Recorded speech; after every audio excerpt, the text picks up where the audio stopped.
Warning: the following live broadcast may contain loud, obnoxious, shrill, and alarming noises that might be considered disturbing, if not outright uncomfortable to listen to, especially if you are wearing headphones.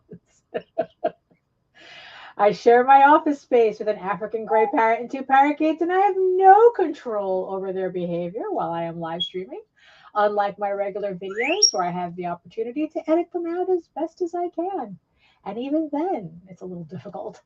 If you are sensitive to loud, surprising background noises, I recommend either not turning your volume up too loud or watching my edited pre-recorded videos instead. Viewer discretion is advised. Oh my goodness. So hello everybody. I don't know. Sometimes I think that I should change that intro, that it's a little like, I don't know, too over the top or something. But I was really traumatized by the first my first attempts at live streaming, or even just recording videos with him in the background. And people would be so annoyed in the comments that I would have like either a smoke detector, or there was like so much of these noises in the background until I told them it was a parrot. That is like, look, it's a parrot. I can't help it. He likes those noises.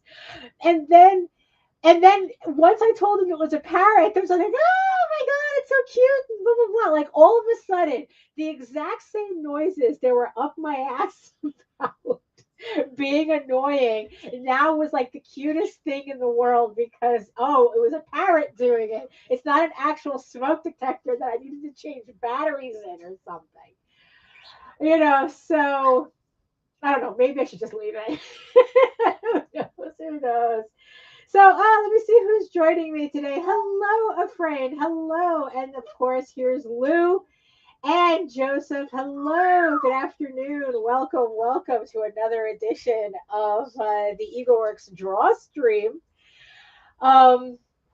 So I know that I said that I was going to do like every alternate weekend, but I didn't realize that next Wednesday I had plans already, and I thought that I had everything like kind of scheduled correctly. So I had to switch it. So instead of just like canceling, I figured let me move the stream up to this week. So next week there's not going to be a show, but then I'll be back on my regular schedule, after that. So that's really why I'm doing like two in a row. I mean, I still would like to. Hello, HR. Hello.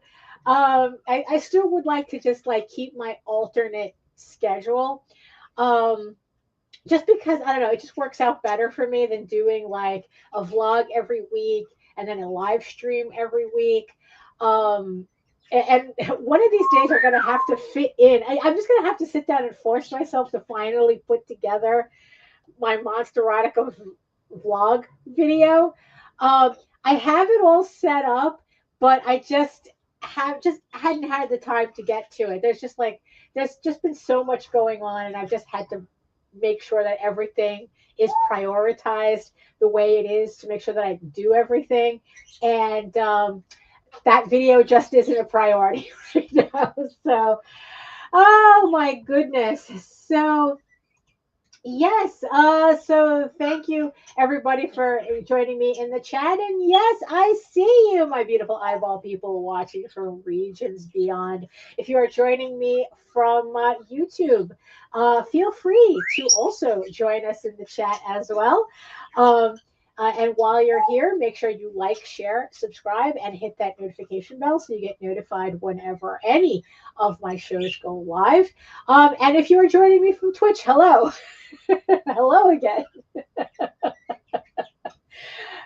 So I guess I might as well get the official introduction going. Hello, everyone. My name is Daphne Lage, and I'm a cartoonist, illustrator, and comic artist from New York.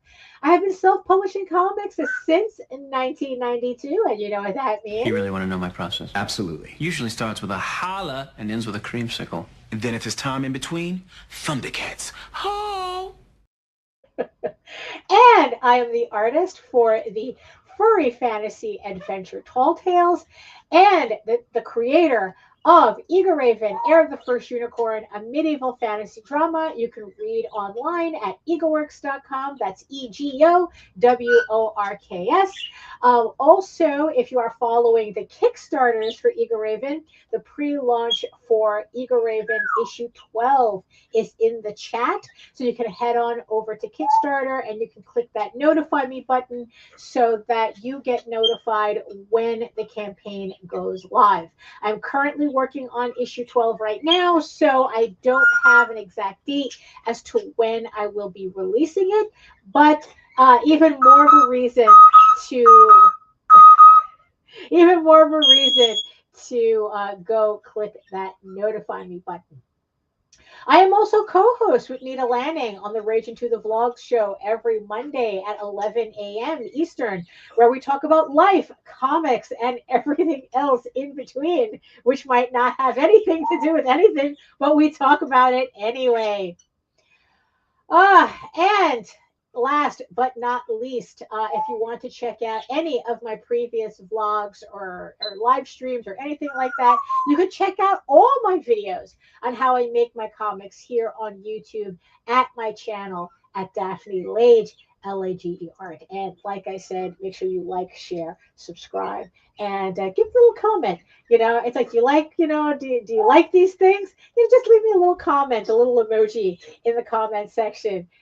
Just to, just to do something, I guess. I don't know. I mean, if you're watching the live now, technically it would make more sense to like talk in the chat. But, if you're catching this on the replay, welcome. And yeah, so there we go. Oh my goodness. So yeah, it's been a little busy as I'm trying to catch up on everything and, like I said, get my schedule all together. And let's see, so what are we going to be working on today? So actually today I want to work on, I guess I want to showcase some work on my Wacom Move Inc. 11 tablet, but I got a little distracted before the show. So the last time we were here, last Wednesday, and we talked about it a bit on the vlogs too. We were talking about watching some creators, do some animation in AI. And I had said that the reason why I wouldn't use AI to do that is because I couldn't fix the mistakes. It's like, that I would rather learn how to do animation myself. And honestly, animation's actually not that difficult. It's just time consuming, right? And I would rather do that and know that it's like, okay, if there's any mistakes or anything, I know that, it's just a skill issue that I can but I can still go in and fix it, as opposed to like if an AI does it, I'm pretty much just whatever trash it's giving me, that's what I get.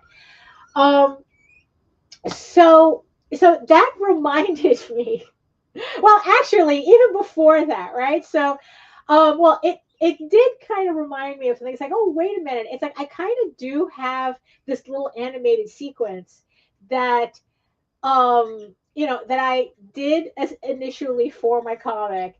And then Mike Jimmy liked it so much that he wanted to do like more in-betweens for them because he's teaching himself animation. Mike Jimmy from Fairies and Ents. He's literally doing an entire animated episode by hand. I think he's been working on that thing for 2.5 years. And it's like, and he wanted, I guess, as a break to practice in-betweening using the sequence that I had done. So I just began, so I was just like, remember, it's like, oh, I was like, where did I save those files? It's like, I remember, it's like, I remember him sending them to me. Where did I save them? Because eventually I would like to be able to finish that sequence, do a full animated sequence of it. But, and then I was watching Visenia on her channel on Twitch, and lo and behold, she's doing an entire animated sequence. I go there, and she's doing an animated sequence on her channel. I guess like she's doing like what do they call those? A stinger or something? I don't know. It's like so and then it's like she's showing like how to do animation in Clip Studio, and she was nice enough to post up this really short but very potent animation tutorial on YouTube. Really, it's like 6 minutes, but it's like, oh snap, it really is that easy.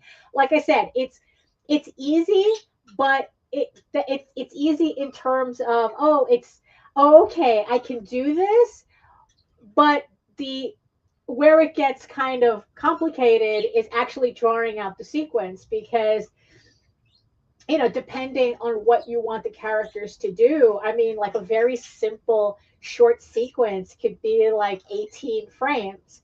And in this particular case, it's kind of, so I have so when I was doing this particular issue, we're skipping ahead a little bit for the context of this story, right? So this is a page that let me switch it over. Right? Actually, no, not yet. Let me not switch it over yet. So when I was laying out Egoraven and sketching the entire series out, all 16 issues, there was a particular scene I absolutely knew I wanted to put into the story, but I wasn't sure like how I was going to pull it off.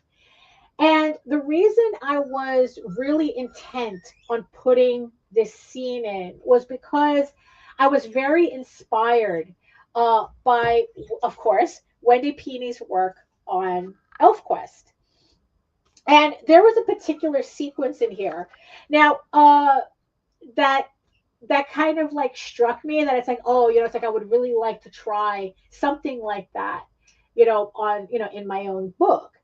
And it's this. So this is the third volume. Siege at Blue Mountain is the other story. What was this one called? I forgot what this was. Something Blue Mountain. So let me see. I think this was like back when they weren't titling the individual like story arcs essentially. So, but that's not important, right? So Wendy, because she does have a minor background in animation, she worked with Ralph Bakshi for a little bit. Actually, no, she not for a little bit in terms of like she worked with the guy for a couple of years, and she did some work on Wizards and Lord of the Rings uncredited, and she did some comic strip work with Bakshi, right? So there was this particular scene where she did this kind of like this little animated sequence right here, right? And I knew, like I said, this had kind of like stuck in my head, and I had wanted to do something similar to this, right? Very inspired by this, obviously not exactly, but I liked the idea of having like this kind of like pseudo animated sequence on the page. For those of you who grew up with Calvin and Hobbes, you know that that was a staple of the strip as well, that there would sometimes be like these little animated sequences of Calvin and Hobbes dancing, and there have been people who have taken those panels and like just put them together and animated them. So I'm always a fan of that little thing, and I wanted to do that for my book, for especially this very particular scene. So like I said, we're jumping a little bit ahead. I know I've spoken about this before, because I'm pretty sure some of you remember, when I first talked about this. And so let me put this here. So this is a page from Egoraven issue 13. And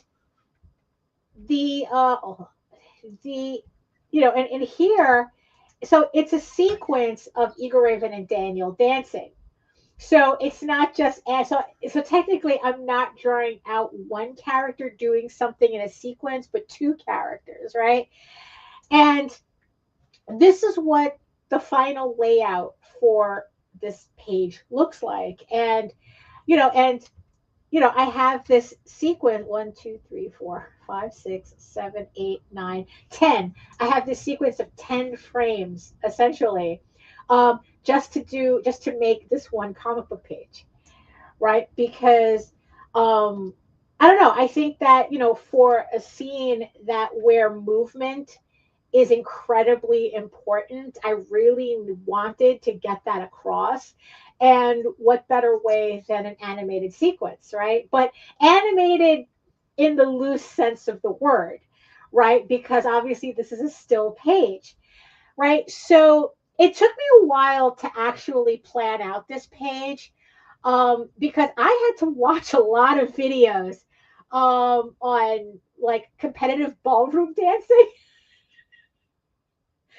to actually figure out like a sequence, like a sequence of movements that would make sense in a short amount of time. So it's like I must have spent hours watching videos and sketching and like trying to like put together something that looks animated without it being animated. And in the end, it's like I ended up with this, like I said, this sequence of 10 frames that served the purpose that I had wanted. So this is the page. Of course, I've yet to ink it, but that comes later. Like I said, I'm working on issue 12 now, so very soon I'm going to be working on this page. And and the thing is that when I actually get to this page, the idea is to have each of these frames individually done separately. I have the sequence laid out, and what I want to do is I want to ink and color the sequence and then take those pieces and then place them down, because after seeing what what the layout actually looked like, I was like, oh, you know what? I kind of wonder, I kind of wonder, like if I could actually animate this. Like it's a 10 frame sequence. It should be enough to look like something, right? So just out of curiosity, I had done this before, and I'm like I said, it's like I'm pretty sure some of you watching already know this sequence. But in Photoshop, you can make animated things. You can make animated GIFs or whatever. So what I did was I brought in the frames. Where's my timeline? I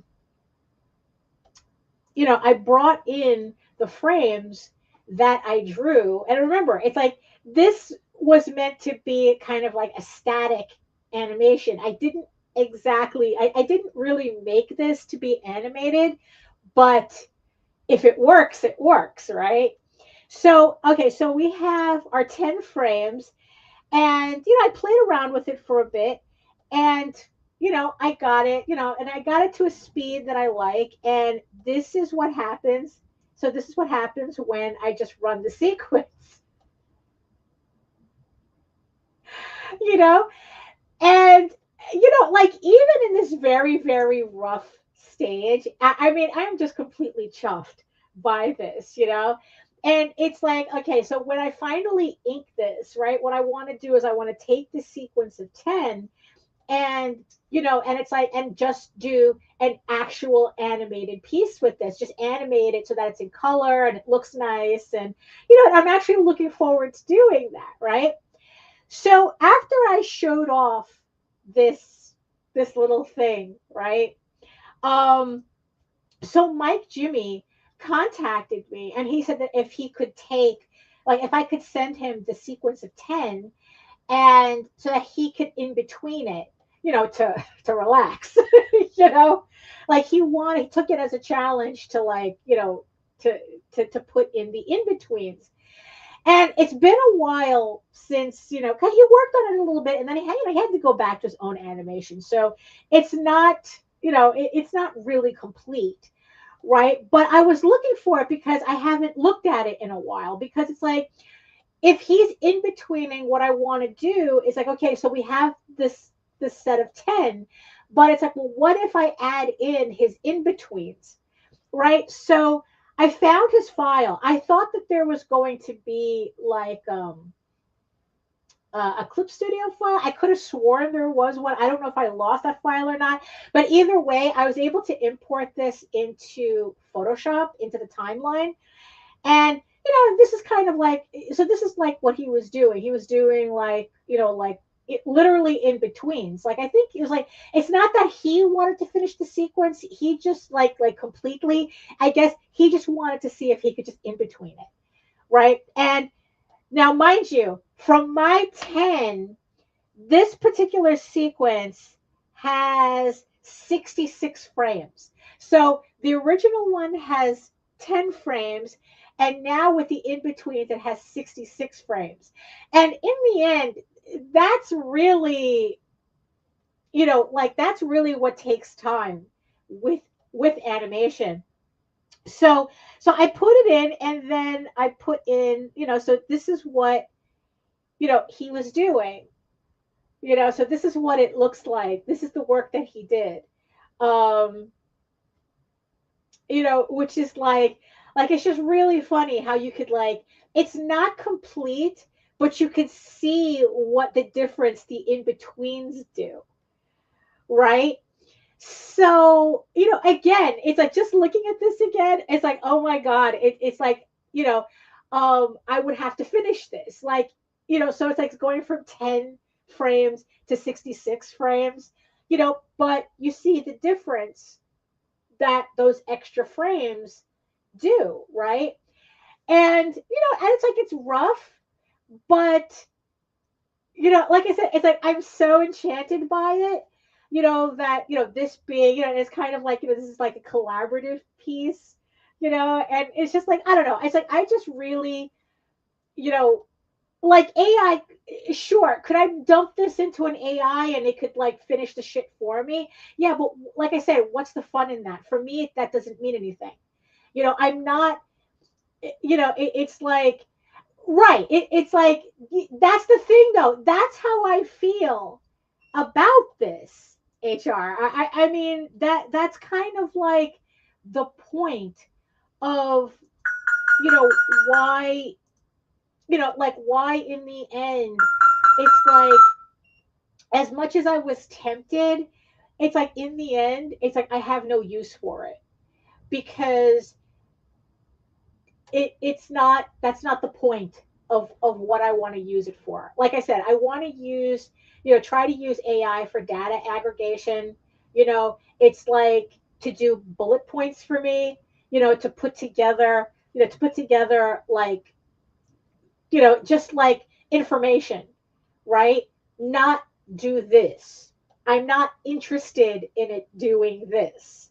I want to do this, you know, because, the fact, it's really funny because it's like, you know, because it's like magic, yeah, like there's something about the fact that me and Mike Jimmy spent time to do this that for me makes it worthwhile than somebody who just dumps their artwork into Grok and then like or OpenAI or Sora, whatever the fuck they're using, and just spitting out whatever. It's like there's it's like that stuff doesn't mean anything to me. It doesn't do anything to me. It's like, it's kind of like, to kind of paraphrase Guillermo del Toro, it's like, congratulations, you made a compelling screensaver. you know um and it's like, honestly, it's like, and I'm not interested in appealing to people who just see this shit as like a meme factory. It's like, I'm not here to impress guys who are using AI to make fucking memes with their faces in it. It's like, it's ridiculous. Like, these are people who don't know what they're looking at, and I'm not interested in teaching them what they're looking at. you know um So, so it's like, so it was just like kind of nice to see this. And and to be reminded that's like, oh wait, snap, I could do this. I could do this. I don't need you. It's like, wait a minute. It's like, I'm here being intimidated by animation. And then it's like, oh wait, no, I've done this before. There's no reason for me to be intimidated. I can just do this, right? So, so I was just like trying to figure out like, like, oh, what sequence would be nice to do. Because, and like I said, no matter what um like what I decide to do, it's going to take a little bit of time. Like I said, it's like just to do what I did took 10 frames. I mean, maybe I should stick to something that short, it's like just do like a nice little loop, um, and just figure that out.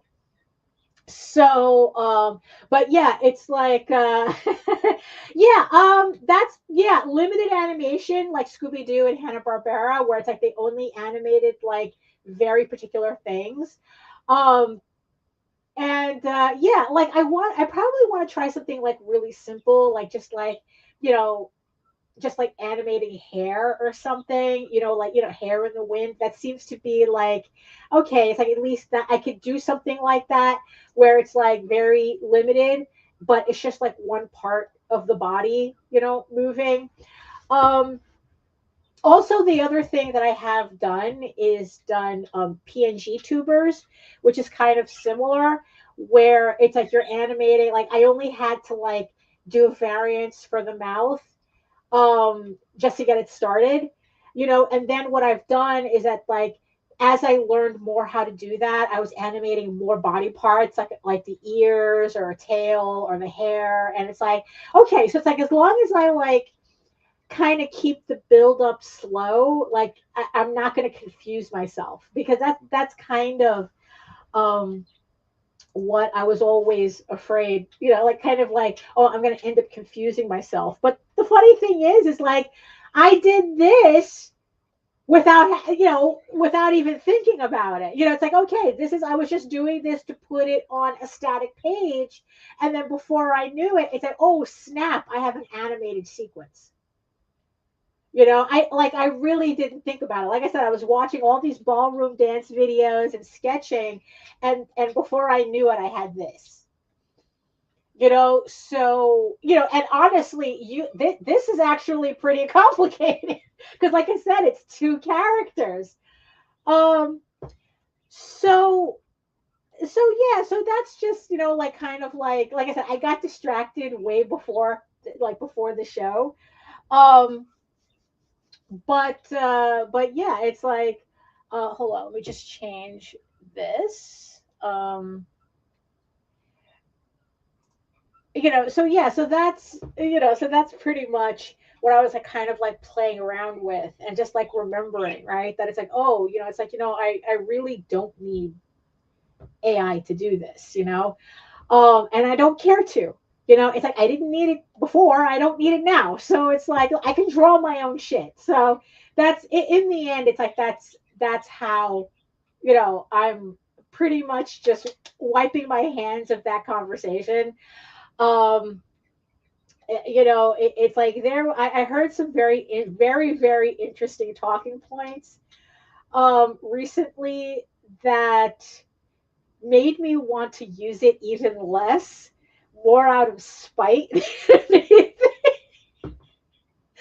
know, um, because it's like there was this conversation where like there were two things that stood out in this conversation.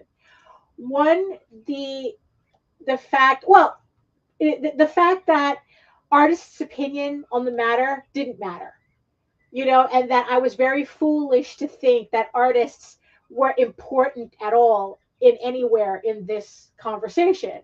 It's like, oh, I don't know, stupid me. I mean, they only built $1 trillion industry on our backs, stupid me to think that we had some importance. We were obviously important enough that they had to steal all of our collective artwork. So I don't know. That was my interpretation of it. So um but then later on in the conversation, there was this really funny accusation where like, well, because artists refuse to work with AI, it's going to stunt the technology. And I go, well, one, are we important or not important? Because you kind of specifically said before that we weren't important.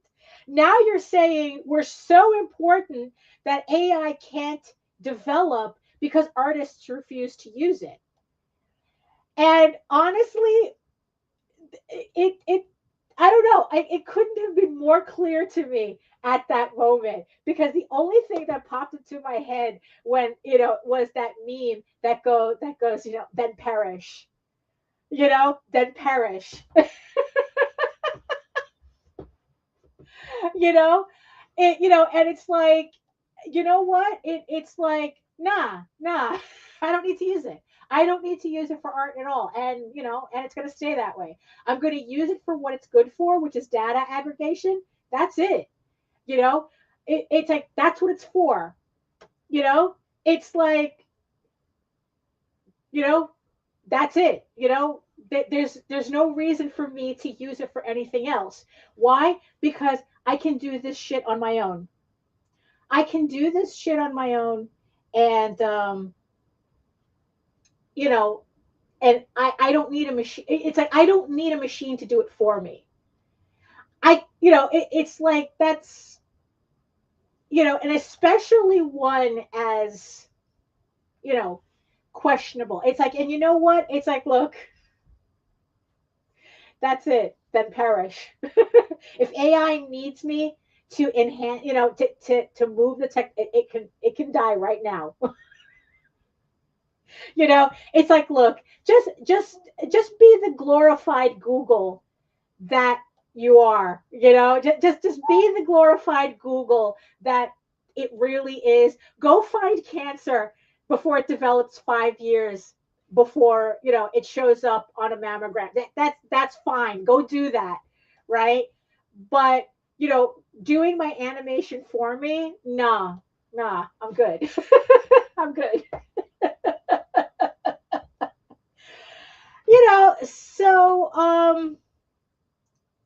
So yeah, so that's kind of like where my head is at right now. Oh my goodness, it's like, Jesus Christ. It's like, hold on, give me a minute. I'm going to open up the window a bit so get some air in here. It's very stuffy. Hold on.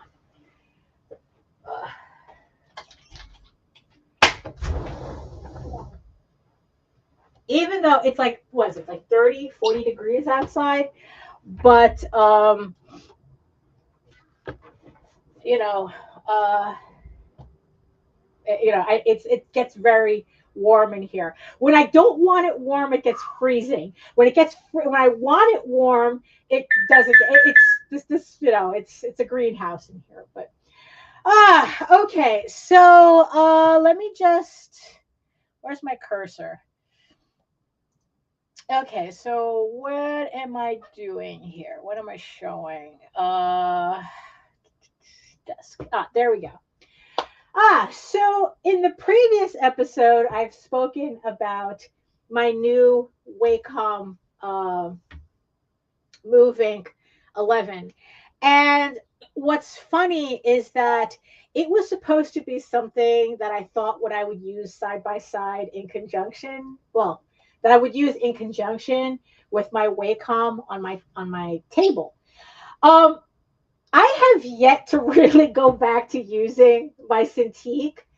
Um, that's the thing. It's exhausting to draw it all. I couldn't do it. I haven't the energy for animation. Yeah, it's not for everybody. It's not for everybody. That's why when I actually go in to do something, I do have to plan out what exactly I'm going to do and how many frames it's going to take for me to do it. I think that what Mike Jimmy is doing is just like, that's dedication. Like I said, he's been working on this animated short for like 2.5 years. He's self-animating it. And it's like, yeah, it requires a certain dedication, but I think that it's the effort that gets put into it. That's, yeah, I mean, you see, that's where I'm going. Yeah, it's like I'm probably going to do more of that Hanna-Barbera style, that PNG tuber type of thing. You know, than try to do like, you know, a Don Bluth full sequence or something. It's like, because I've seen people do that. I've seen people take like a sequence, a short sequence from like whatever. This one was from Don Bluth, one of the movies. I don't remember if it was Anastasia or something. And all they did was trace on top of what he did already to kind of teach themselves animation. And I think it still took them 6 months. You know, like the sequence was done already. They were just drawing their characters on top of the sequence, but it still took them either 4 or 6 months to do it. So no, it's like, but that's what I like about PNG Tuber. Doing a PNG Tuber, I used the program Honk. Is that once you make all the lips, the different lip movements, then it animates it for you depending on how you're talking, which I really liked that. So I guess it depends on what, you know, you're trying to get out of, you know, try to get out of the sequence that you're trying to do, right? So let me just log in here. So here is my Wacom. Like I said, I haven't gone, well, no, this is my moving, right? And I haven't used my Cintiq since I got back. Everything has been, I just been doing everything on this tablet. Honestly, if I had been able, that's also the other thing too, that, you know, like you just like kind of start animating very slowly other parts of the body, right? Like it like you said, Hanna-Barbera style, right?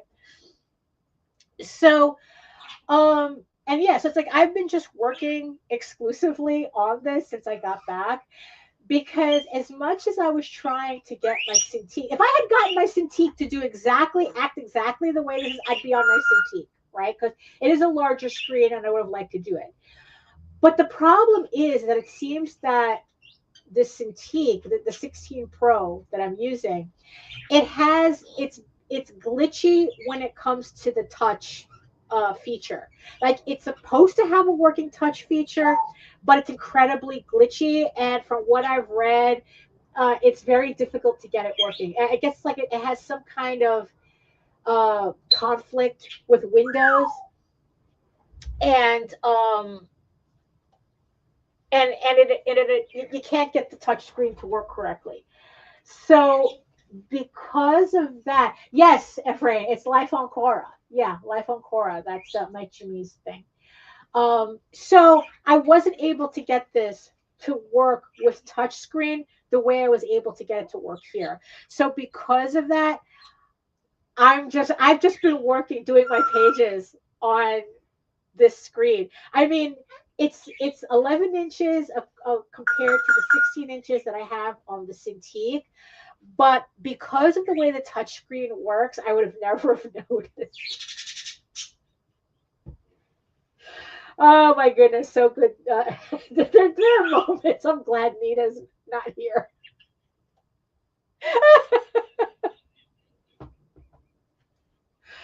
Oh my goodness. So yeah, so what I'm going to do is I'm going to switch over to the other screen. Okay, so we're going to go here, right? And let me see. Let me turn the Cintiq off. What am I doing here? Desk. Okay, so there we go. So there's a Cintiq, and we're going to be just working on this. So also so that you all can get kind of like a feel for like how I work on this, as opposed to like, you know, working on like a Cintiq or working on the moving. What I like best about working on the moving is that all my shortcuts are on the screen. So like this tab right here, this strip right here, this represents a keyboard. So I'm able to use my all my keyboard shortcuts without having a keyboard, which is a game changer for me because it makes it like very streamlined. I literally just have to use one hand and I just have to, again, I just have to just use the tablet. I don't need a keyboard on the side here to control everything. So, it keeps its portability. I only have to carry this. I don't have to pull out a keyboard just to do the shortcuts. Hold on, let me just change. There we go. Okay. So let me just, now that we have that set up, let me just move. Okay, there we go. So let me just move that. So, okay. So at least this way I can see. I'm now on the other screen, so I can see everybody's comments. Okay, so let me start the music. Now that we're going to start.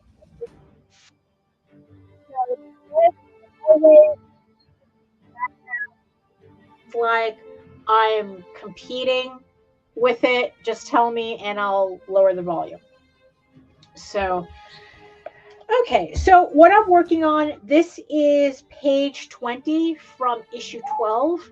I have, after this, I'll have 19 pages left to finish the issue. That's why, I have the pre-launch page up because I'm not sure how long it will take for me to finish this issue. So I would rather just everybody go to the pre-launch page rather than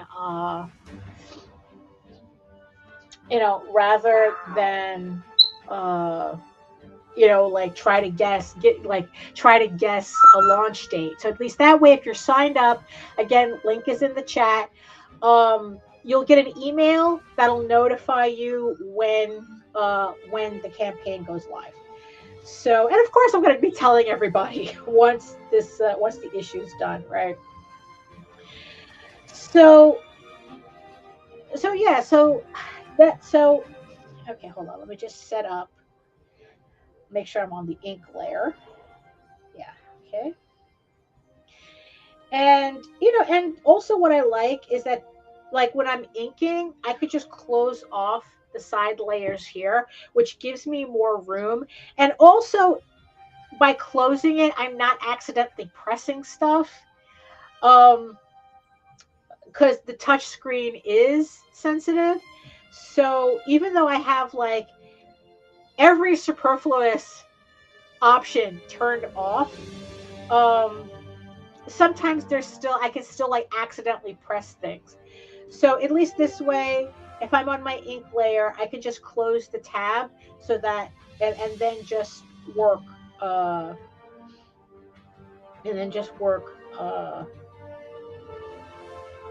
without worrying about anything. So yeah. So, another conversation that you see, like something like that. Sometimes it jumps because I accidentally press something, but I kind of think that's less annoying than when I was putting stray marks, because I had to shut off the option to use finger as tool. So then that way I'm not like accidentally putting dots all over my piece and then having to like go back and find everything and erase it. It's very annoying until I shut that option off. So one of the conversations that I was having about this whole thing, I mean, on one hand, I really don't want to talk about AI more, but the thing is that it did trigger a couple of conversations that I thought in and of itself was interesting. And one of them was the whole idea of like the type of people who we see using, AI for artwork, and how it seems to correlate with how they feel about the idea of paying for artwork. Because honestly, it's like, aside from an interview, or no, interview that I saw with the head, I guess like it was the lead animator from one of the Into the Spider-Verse. I think it was the first Into the Spider-Verse movie. And they were talking about how they were using AI to do in-betweens, or at least to help them with in-betweens, so that they could take those people who would have been stuck doing in-betweening to do other animation tasks and be able to do those tasks at a higher level, because they didn't have to sit there doing the tedious work, like in between, like anything in animation isn't tedious, but like, I guess that there's certain jobs that it's like, you know what, if we can get you doing something else and be able to put more time into something else than doing this, in between, that's what we would rather you do. And that was pretty much the only time that I've heard like somebody say this is AI as a tool. That's the only time, right? Because everywhere else that I would hear, like people using, it's like, oh, they made AI covers, or they did this or that, in terms of, oh, we used AI artwork.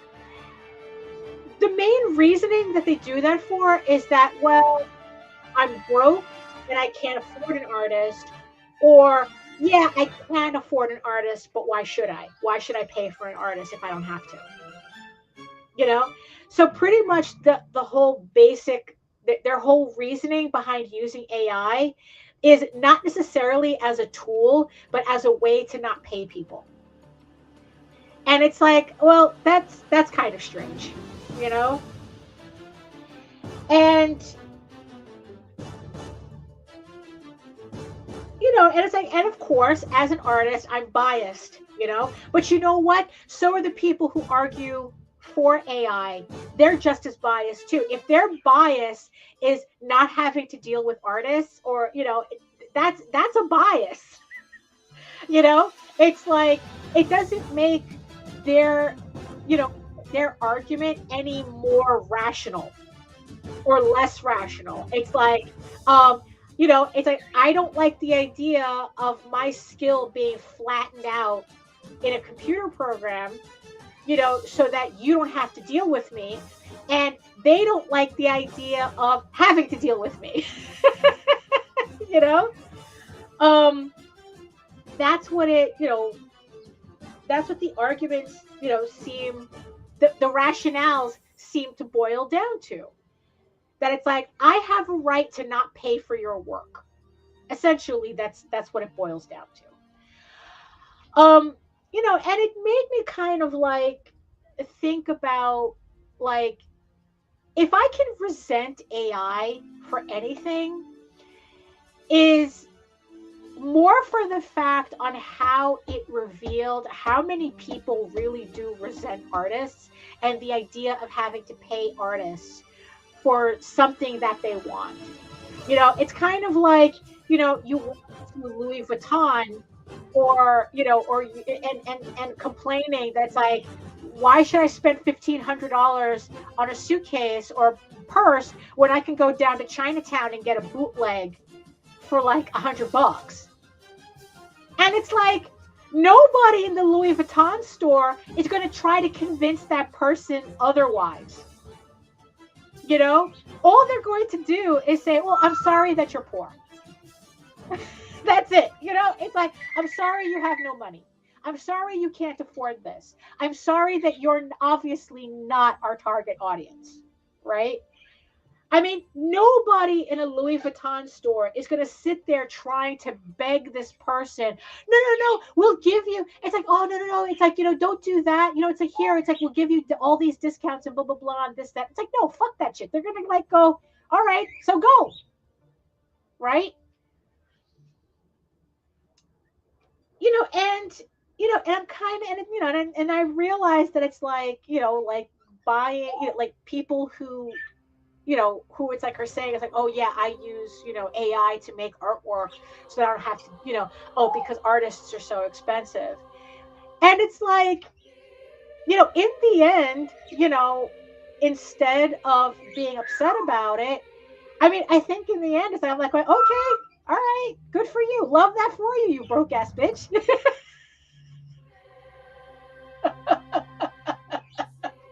It's like, okay.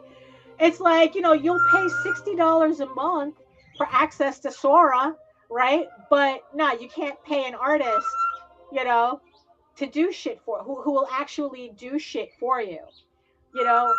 And it's like, and again, it's like, you know, it's a kind of like realize,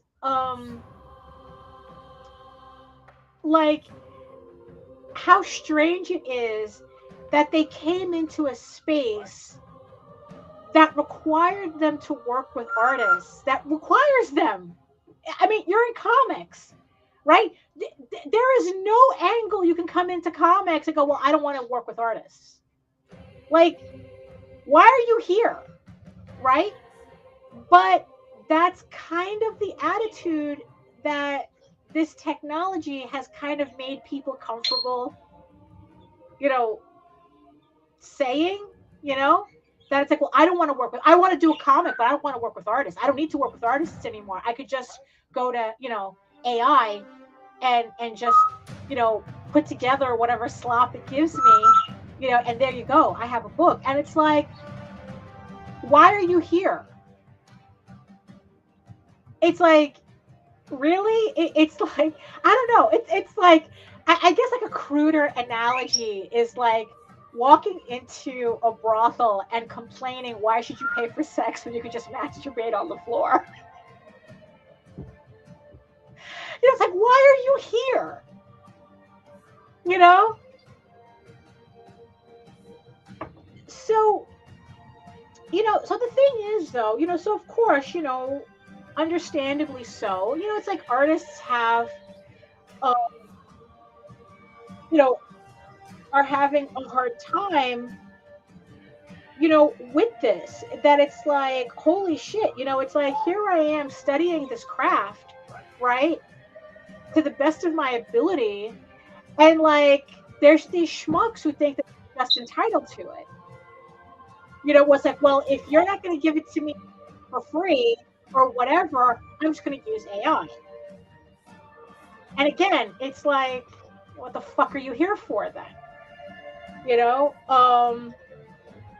then it's like, I think about like, what absolute insecurity do you have that, and most of these people don't say this, like, it's like, oh, you know, um, that's like, oh, I don't want to pay for artists, right? We're not talking about people who are drawing, we're not talking about artists using this. We're talking about,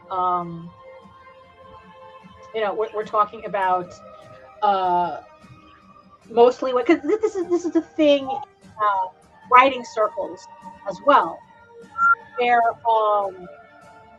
authors say that, well, I don't want to pay for an artist, they're so expensive, so I'm just going to use AI.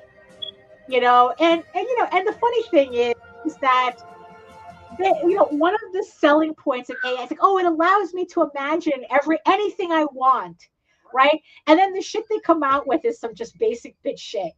It's like they're giving you the artistic version of pumpkin spice latte. It's like, really, you can't. It's like, why don't you AI a Stanley Cup while you're at it? You're so basic. Like, really, you couldn't come up with anything? Like, that's the extent of your imagination. But that's just me being a catty bitch.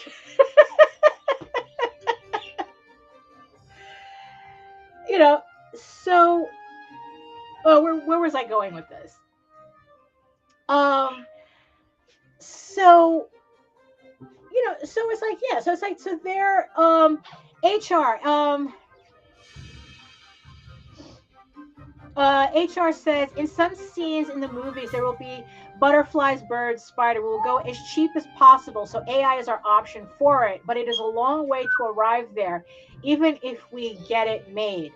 I mean, yeah, because look, if it's one thing that I definitely keep reading and analysts have said is that the technology doesn't work the way these guys want us to believe it works. You know, I mean, that's the thing. They said that we are very far off from it being the automated workflow they were promising because they were trying to sell it before everyone figured out the scam, right? But yeah, it's still, and the thing is, though, because they've lied so much about what the AI can do, that honestly, it's like everyone keeps saying, oh, 10 years and 10 years and 10 years. It's like, isn't it funny how everything's in 10 years? Like, we were supposed to be on Mars in 10 years, right? Like, everything with these tech guys is, it's like in 10 years, right? And it's like, what is it with that number, right? So it's like, no, not in 10 years. And that's, that's the reality, right?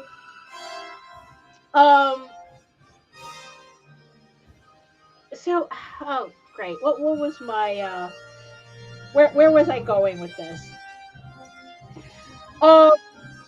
So, right. So it's like, like I said, like the main thing that people using AI, non-artists who use AI, is that, I don't want to pay an artist. I'm broke, right? Like being broke entitles you to stuff, which kind of leads me to the title, right? And hey, Grant, like, and like, it's like, like, I'm broke, so I should be entitled to artwork. And it's like, no, if you're broke, just like you're not entitled to own a Lamborghini, you're not entitled to own artwork just because you're broke, and all AI does is scream that you're a broke ass bitch. Because like I said, I have yet to hear anybody really give me any other type of reasoning other than that for using AI artwork. Because look, we're going to have to face the reality that AI as a workflow solution in businesses, that's a whole other issue. Like I said, it's like using the full version of these AI things is like $60 a month. So I don't know. Like they can afford $60 a month, but they can't afford finding an artist. Especially since I've seen Jose find artists for $60. Like spectacular artists for $60. So either they don't want to put in the, I mean, it's a skill issue. It's an effort. Actually, it's more of an effort issue. They want everything to be convenient. So, okay, hold on. Let me just open up the other layer so I can put in his flats. Here, I think I'm done inking with this character. So let me just put in.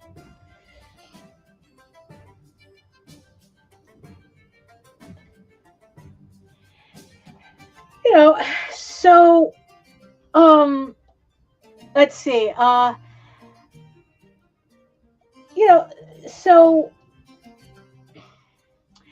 so here's the thing though. So it's like, yes, are artists salty about this shit? Yes, we are.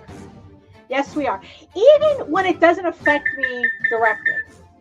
It's like, look, I do my comics myself. I do my work myself. So I'm not, there's nothing to replace, it's like, I don't have to worry about, it's like, it's not replacing me. It can't do what I do. And, I'm not worried about that. So technically it's not going to affect me. I mean, the thing is, though, is that, like, what I was saying, though, is like, look, I understand that we have to accept the fact that AI is going to be the new foundational workflow for businesses. You know, and I'm not talking about art at this point. I'm just talking about, you know, that, you know, like I said, it's a glorified Google. They're going to be using AI, you know, to consolidate information, to find information, to like run processes, you know, pretty much what this shit was meant to do. The only thing is that, again, it's like what they promised it could do and what it actually does are two different things, because they say that, I was reading how AI is nowhere near being able to automate from beginning to end. It's nowhere near that. You know, so okay, hold on. Let me just go back to my other layer. Now we're going to start putting in the shading. Oh, and this is the thing that I like too. So like I said, this bar here is like the keyboard, right, for your shortcuts. So when I'm using, like, if I was using my Cintiq, right, I would have to use the keyboard in order to select multiple items at the same time, so that I'm not like doing areas one by one. This way I could select everything at once and then do a fill in those areas at once. So I don't have a keyboard. So all I have to do is go here. I'm on the layer that I need to be, right? So all I have to do is press shift right here. So I just activated the little shift button, right? Now the catch is that you cannot close this while you're using it. So sometimes I have to be careful that I don't accidentally close it or push another button. So I'm hit shift, and then I go to my lasso tool, right? And then now, you know, I can, you know, do my selection for the shading, right? And then instead of having to like do shading one at a time, one piece at a time, I could just go ahead and start adding to that selection. So now I could just add selection, and I didn't need a keyboard for it. When I realized this could do that, I was like, done. I'm done. This is my main machine practically. You know, I was really disappointed that I couldn't get the Cintiq to imitate this. But you know, I'll take what I can.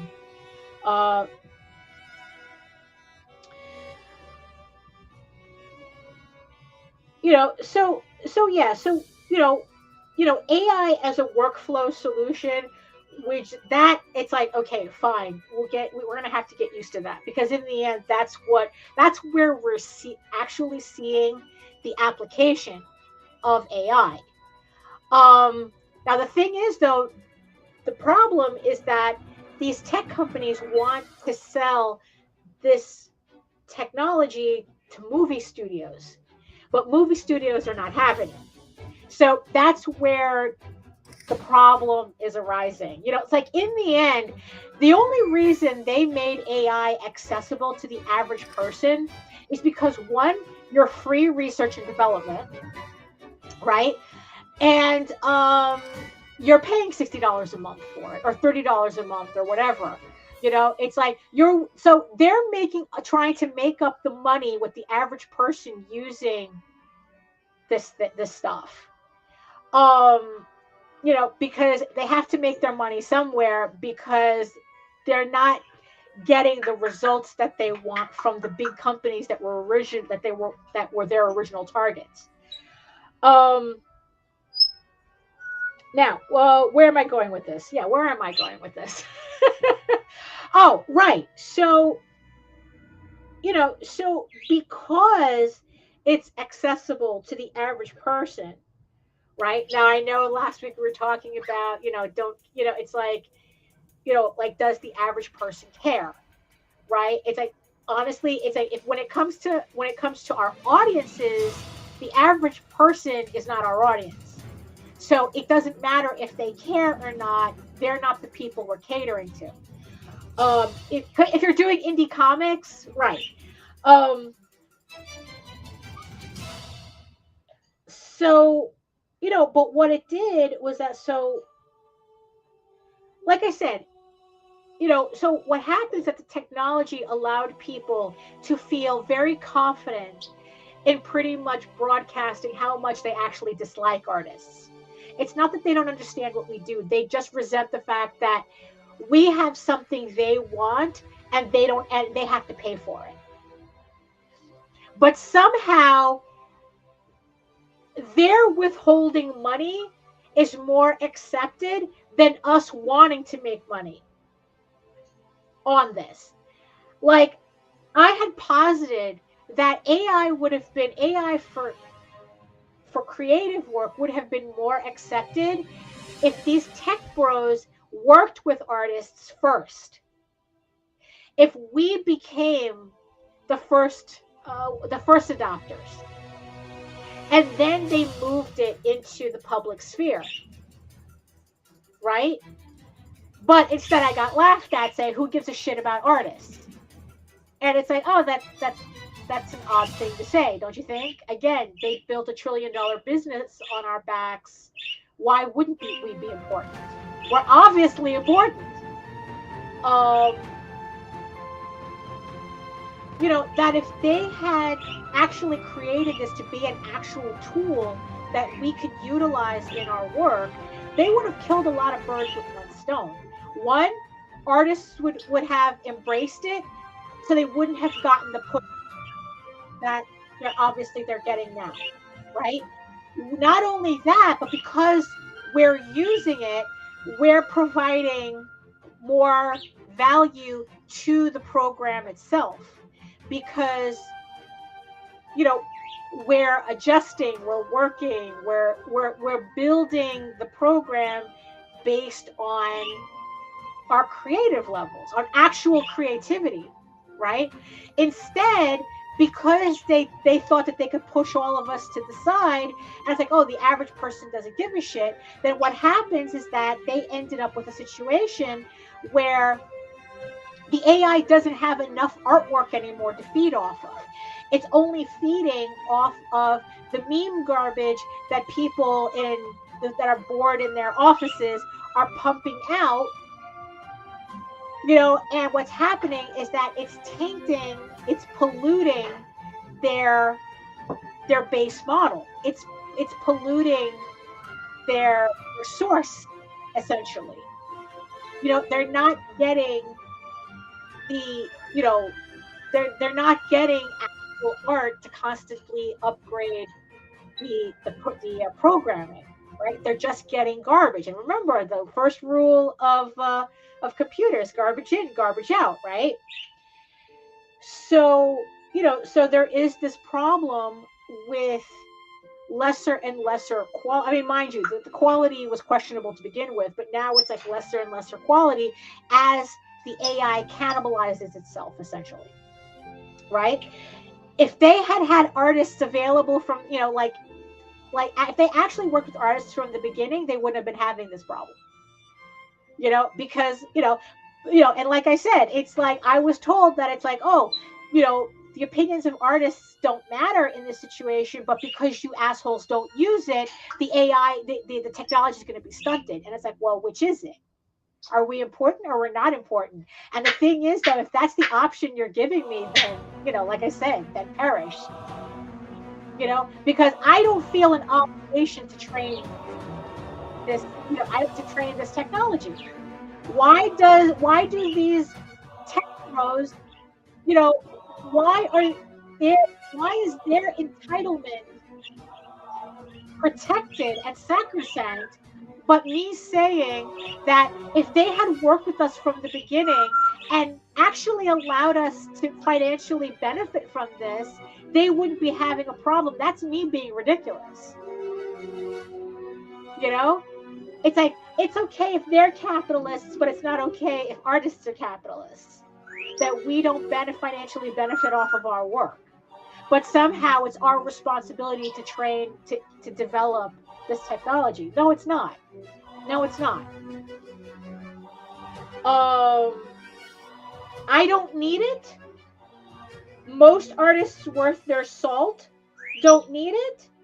So why should we care? You know? It's like, if this technology is moving forward anyway, okay, then whatever. You know, we'll meet you in 10 years.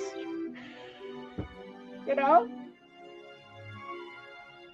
You know? Well, what if? What if the moon was made out of cheese? Who cares? Is it happening now? No? Then I'm not going to worry about it. You know? Oh, but in 10 years. Okay, so I'll see you in 10 years. We'll circle back in 10 years. You know? You know, so again, all right, so it goes back to art as a luxury item, right? Um, so look, even though actually sociologists argue against this idea, because it's like, um, you know, cave people, Neanderthal, you know, the first humans, you know, along with fire, they made art. You know, so obviously art is integral to the human existence. If art wasn't important, no caveman would see the need to paint shit on a wall. Right? There's a reason why things like the LaSalle caves, or what, something like that, you know, the famous ones, right? That they really spark the imagination, right? That we're talking about people, you know, so primitive, yet they still managed to figure out how to make art. Right? So, you know, so like I said, it's like sociologists may not agree with this point, right? That nobody dies if they don't have access to art. Although honestly, now that I say that out loud, I would beg to differ too. It's like, you know what? It's like the way people act, you would think that they would die if they didn't have access to art. You know? Um you know, and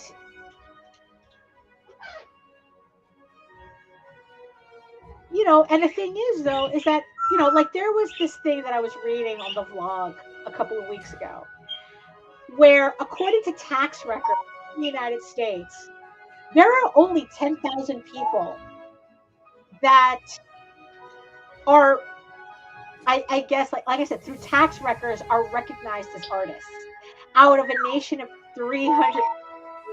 Only 10,000 people are artists, or at least professional artists. Oh, hey, Melissa. Um, you know, I guess if you do graphic designers, it's 100,000 people. Comic book artists, there are seven. No, was that writers? I think there were 7,000 people that were writers or comic book artists. I don't remember which one. But you know, it was like, really, it's like we're talking about less than 0.001% of the population is part of the creative class, right? And you know, and it's like everything that surrounds you is because, you know, if we count graphic designers, let's just say, let's be generous, it's like 350 million people have what they have because 100,000 people dedicated themselves to the arts. Let's just say, yeah, there are more Melissa says there are more professional, there are more NBA players than professional cartoonists. You know, you would think it would be a privilege, right? You know, that it's like that such a small percentage of people are responsible, like 0.001% of the population is responsible for 90% of the content. that we consume every day. I mean, that's nutty. But somehow people got it in their heads that that's not worth anything. But then again, it's also, you have to question, what are the people who want this to be true? What do they gain out of that, right? The whole thing with AI, separating the skill from wealth, right? In the end, that's what it is. They separated our skill from wealth so that they don't have to pay us. The wealth can go to them instead of us for the skill,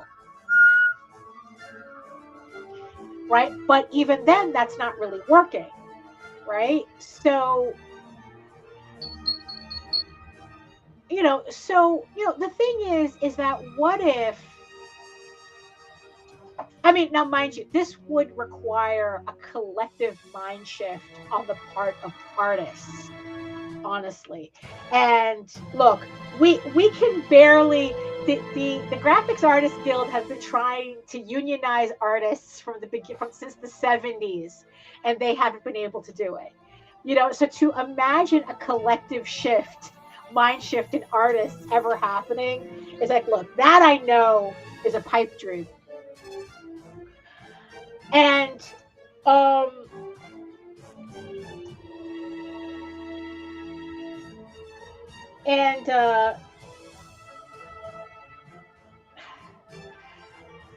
so the idea is thinking of what we do, of our skill, of what it takes for us to learn our skills, as the equivalent of an Hermes bag, a Birkin, right? So it's like a Birkin is a particular bag from Hermes, which is a French luxury brand. And this is the bag that for some reason rich people cannot go, they go out of their fucking minds trying to get these bags because they're made in very limited quantity. And they're expensive, right? Especially on the secondary market. Oh yeah, Lou says, I've lost count of the times I've been asked to create art for free because I enjoy doing it, so it's not like work. Hey, you know what else I like doing for free? Collecting money. I love collecting money. I love that even more. I mean, really, it's like, why should my enjoyment of it mean that you're entitled to it? I enjoy artwork because I enjoy artwork. It doesn't mean I enjoy doing artwork for you. That's a job.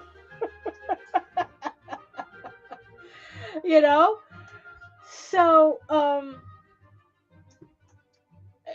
yeah. So it's like, yeah, it's like, oh, you're, it's like, yeah, it's like,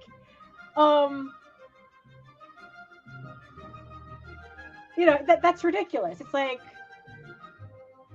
it's absolutely ridiculous. It's like loving your work has nothing to do with it, but it's like, yeah, I don't know where that stupid idea came from, that because you like something, you should be compensated less for it. And it's like, because, oh, you're getting a joy out of it. And it's like, look, joy without payment is a hobby. And I don't need you to have a hobby. If you, it's like, if you want me to work for you, do something for you, now it's a job. And you pay for a job. I mean, I don't understand why, but then again, it's like, again, that's kind of like the attitude, right? They feel entitled to artwork for some reason.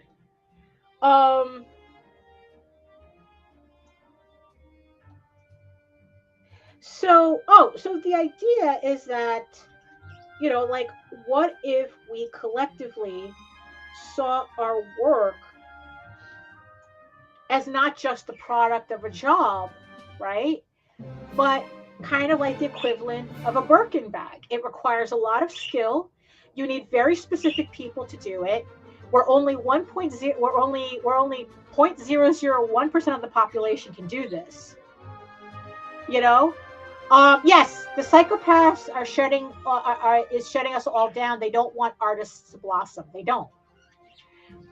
You know, because the creative artists have always went against the status quo. You see, artists as a collective, you know, so the idea is to kind of mash us down into the gray paste that's working for like everybody else, you know. So Melissa says we need to solve the mental health crisis first, so all of us artists can get the therapy we need to raise our self-esteem. Well, here's the thing, Melissa. What if the mental health crisis is the point, right? Because that also gets in the way of artists thinking that they have value.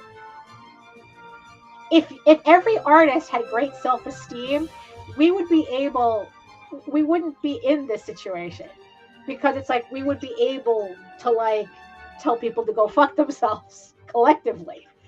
You know, but instead it's like there's always a lot of talk about artists in poverty, you know, artists unable, you know, to function correctly. You know, it's like, you know, every time I go on Blue Sky, if you wanted to get, you know, there's always artists like in desperate situations where they offer like emergency commissions, but it's like they do it so often, it's like it's part of their business strategy. I mean, it's kind of like weird to say it like that, but I've seen it enough times where it's like you can time people. You can time certain artists on when they're going to drop their emergency commissions the closer it gets to when the rent is due. And, you know, as long as you have artists who are living precariously like that, you know, I mean, in the end, that's what the AI bros, the tech bros thought why they were able to get away with this. It's like, oh, no artist is the artists are not going to do anything. They're too busy being broke. You know, they're not going to fight us, but that's exactly what happened. Oops. You know,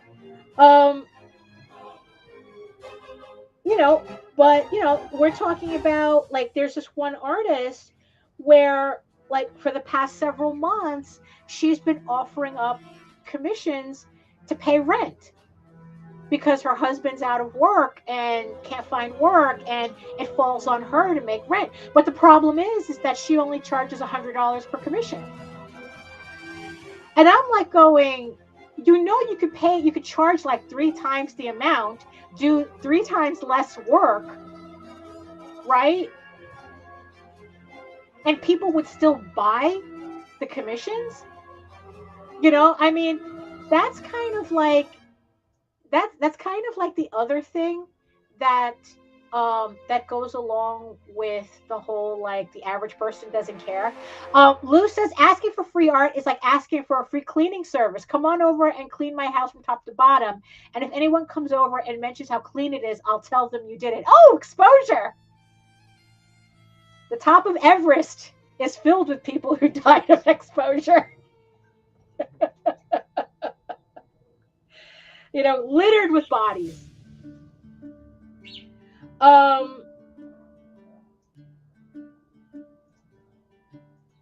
You know,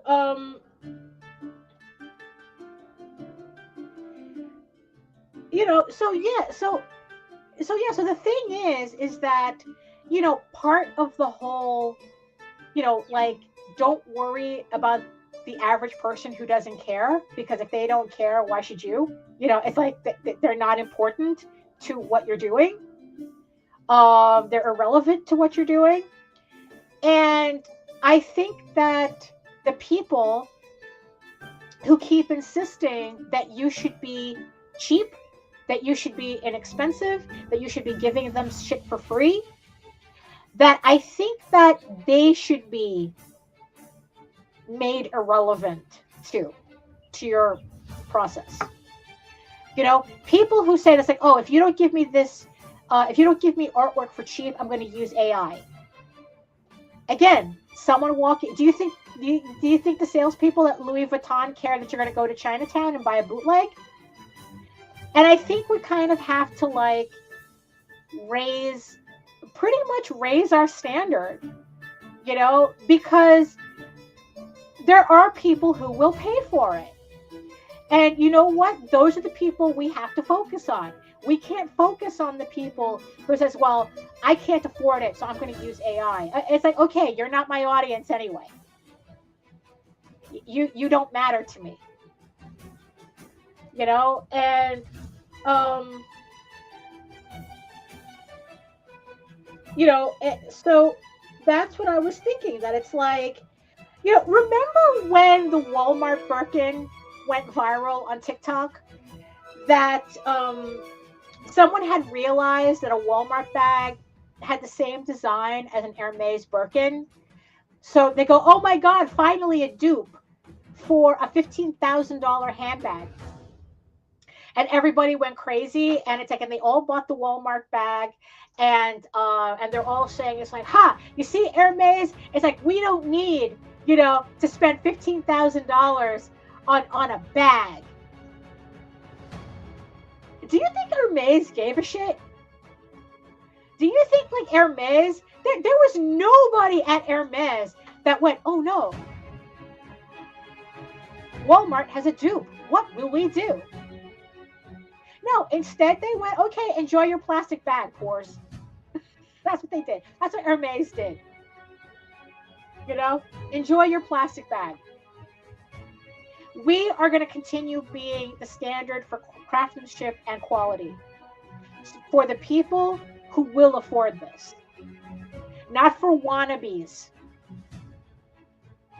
You know, and you know, and it's like, and I kind of, you know, like I said, it's like I kind of wonder. It's like, what would happen if artists as a collective, like, we flipped that script and started doing that? So, oh, I can't afford your work. It's like, okay, you're not my audience then. You know, instead it's like we're kind of pushed into positions where it's like, if somebody says that to us, you know, we're almost begging them to change their mind. And it's like, I'm positing, don't beg. You know, that it's like, you know what?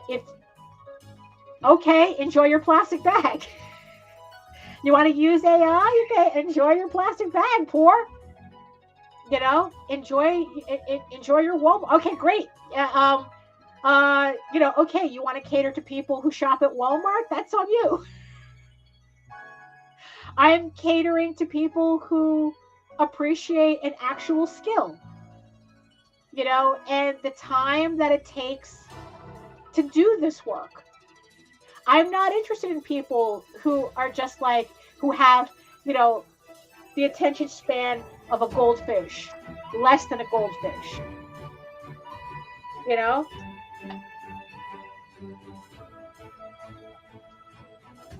You know, so it's like, so yeah, so I just find that funny how it's like, for clarification, are we calling them pores or whores? There's no hoe shaming here. I mean, I guess either one could work.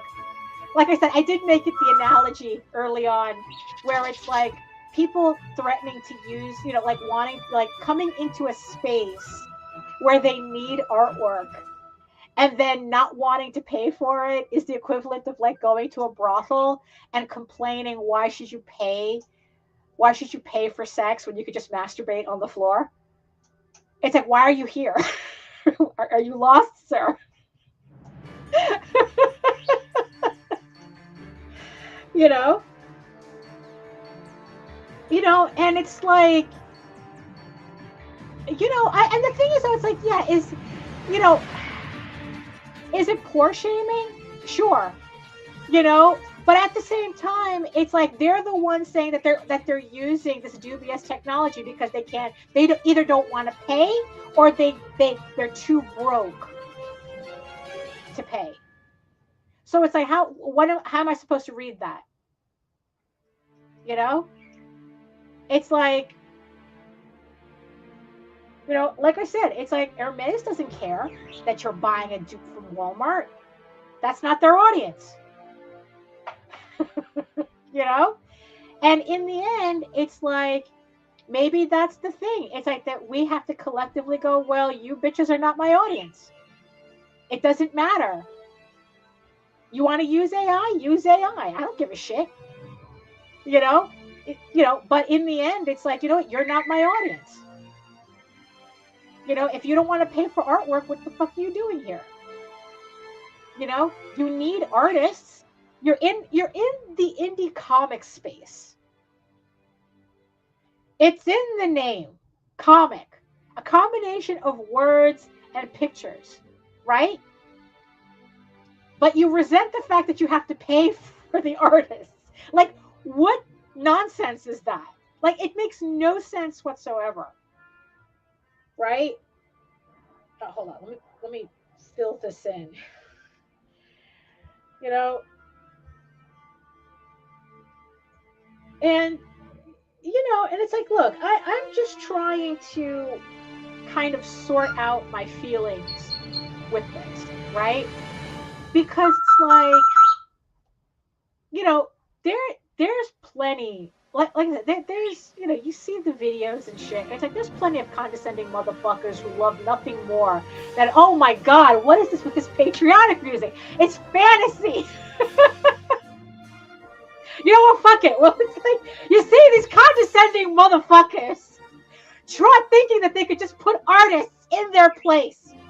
You know, how dare you have a skill that I cannot exploit to my advantage? And how dare you think that you can exploit your own skill for your advantage? Not on my watch.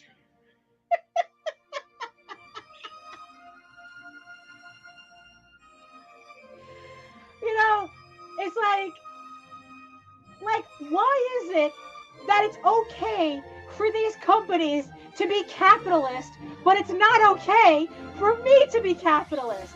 I want to get paid for my shit. So why is that an issue? Why is that?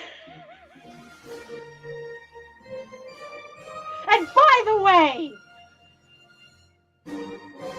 release the Epstein files.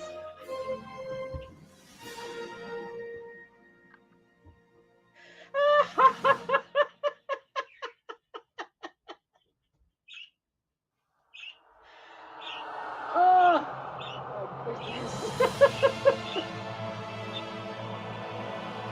Woo! Where were we?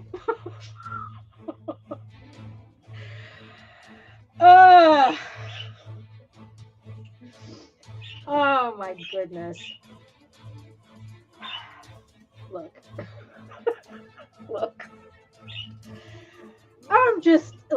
Like I said, I'm just trying to like sort out, in the end, the issues, that I have. It's like, because in the end, it's like, look, this garbage is here to stay. This garbage is here to stay. So it's like, I think that it's important that we kind of like figure out our thoughts on it. And honestly, it's like being shamed into using AI because, just lie down and enjoy it. That's not a solution. That's not the solution. And it's not a solution that I'm interested in. It's like, I feel no need for it. I have no use for it. So like I said, I'm only using it for what it's good for, and that's data aggregation, and that's it. Because in the end, that's the workflow we're going to be seeing in businesses. So it's like, okay, fine. But you know what? I don't need to use it for artwork. I don't need to use it for, you know, for other stuff like that. I don't need for it to finish my pages. I don't need it to do this stuff, because what am I gonna, I mean, really, it's like I don't see a point to it. So, you know, although here's the funny thing, right? Because it's like the thing that these, you know, that a lot of the chatter, the tech bro chatter, right, is that, you know, artists are just, you know, they're denying the inevitable. It's like, okay, the inevitable is also that we will eventually get eaten up by the sun. But you know what? I'm not worried about that. And I'm not going to be worried about needing to use AI or not needing to use AI. You know? So I'm not going to use it for that. You know, but the funniest thing, though, is how absolutely fucking salty people who do you know, use AI, you know, for generative, you know, imagery, that they get salty when they don't have the approval of artists for it. Like, I mean, I just find it funny that it's like I said, the argument that was posited to me is that the opinions of artists don't matter. Then it's like, then why are you guys so desperate to have our approval for it? Like I said, if Tech Bros had worked with us from the very beginning, it would have been very easy. You know, it's a tool and we get to benefit financially from this. Yeah, sure.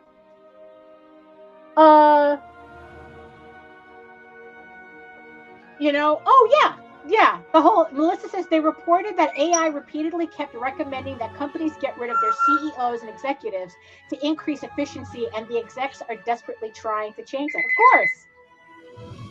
No. You're supposed to lose your job to AI, not us. Isn't that how it always works? You know? So, you know, CEOs are a dime a dozen. Any asshole can do their job, so that means any AI can do their job. You know?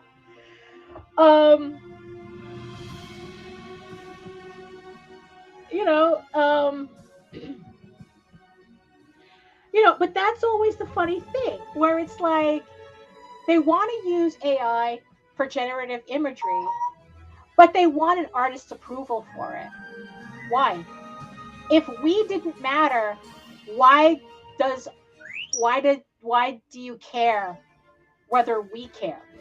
You know, whether we approve of what you're doing. So obviously you do care. You know, it's like they want to be us, but they can't hang with us, and that's a burr up their ass that they can't handle. You know, and so that's why they act the way they do. You know, it's like for some, yeah, like I said, it's like we're only 0.001% of the population. They want to be us, but they can't hang. You know, they can't. But man, do they get salty? You know, they say, "Oh, you guys don't matter anymore." Okay. So, you know, we'll just sit here judging you for it, but they get mad. They get mad when we judge them for using that shit. But at the same time, they'll say that we don't matter. Well, if we don't matter, then neither does our judgment. If our opinion doesn't matter, then neither does our judgment. But holy fuck, do they get salty over our judgment? You know? So, you know, like I said, I'm just trying to like sort out, you know, my thoughts on this. You know, and look, and I have to be, you know, honest to say that it's like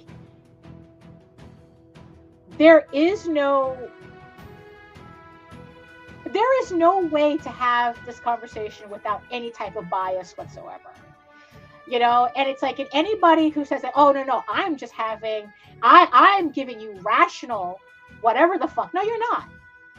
No, you're not. You're just as biased not being an artist as I am being an artist discussing this.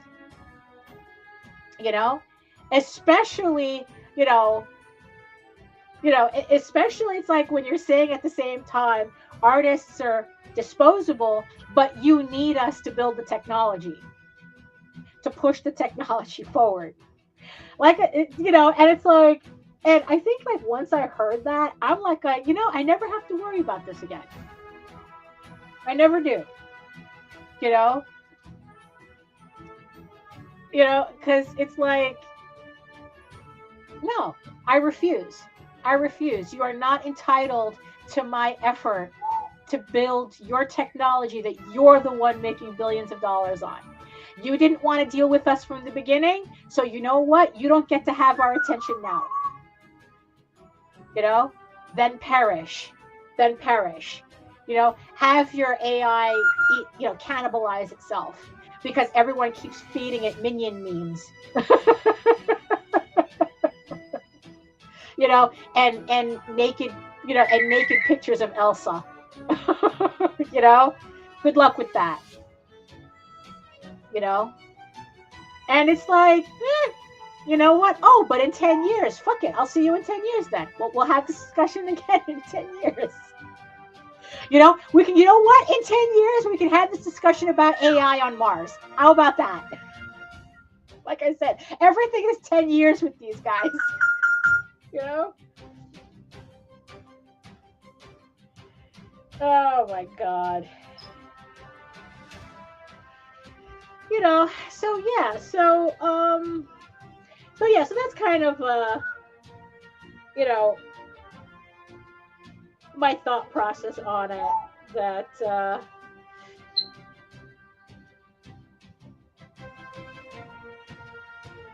you know, that, you know, when everybody else is trying to convince you that their Walmart bag is the same thing as an Hermes Birkin,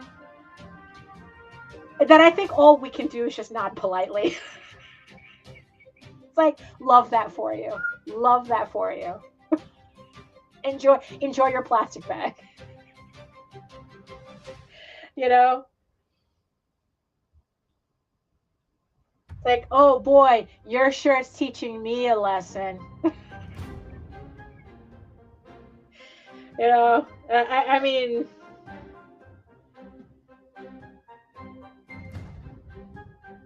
wait, hold on. No, here. Okay, just on the wrong layer. There we go.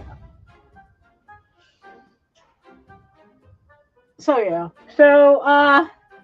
yeah, so what's the moral of the story? Again, the average person who doesn't care is not your concern. And you know what? And I think in the end, the average person who decides that they're using, you know, AI imagery for whatever, it's like that they're not your concern either. You know? Because it's like, okay, it's like, well, what's going to happen in 10 years? I don't know. Everything will look the same. Everybody's fucking book is going to look that same rubbery, glossy, dead eye style, you know, with big tits, you know, really? I mean, everybody's shit's going to look the same. I mean, and then the only people who are going to stand out are the people who are actually drawing their shit. You know?